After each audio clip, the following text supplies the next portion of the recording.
Hello guys, ito na naman ang nanay. Magluluto na naman guys ng ulam namin ngayon guys. Ayun.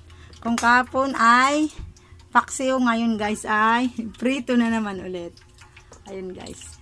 Ipapakita ko sa inyo muna guys yung aking isang linggong nakababad na ano to? Kangkong. Ito guys, isang linggo na siya guys nakababad na kangkong. Nanilaw na siya guys. Ayun na siya guys, nanilaw na siya, hindi ko na naluto.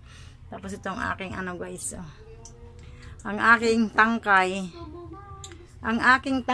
ng ano, sibuyas ay, ayan na guys.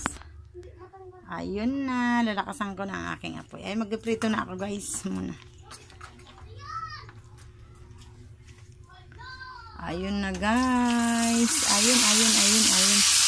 Katakot ako ito mga kalaban ko ng mga trabaho guys.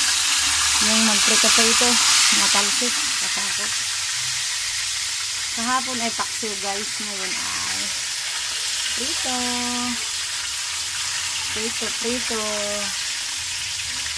Maputi ito na tilapia, hindi. Mas masarap yung tilapia na ano, yung itim.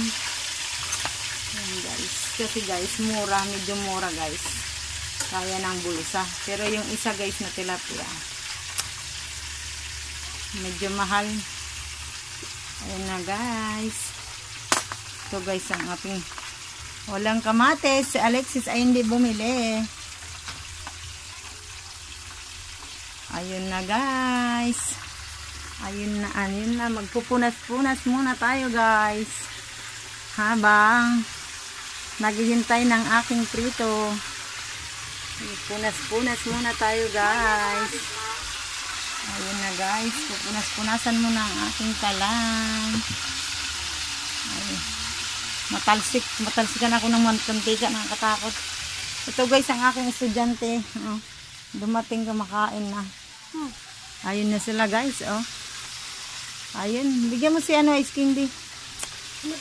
Bigyan mo sila. Ha? Naubos siya pero ikaw hindi. Ayun na guys, tapos na ako magpunas. Punas.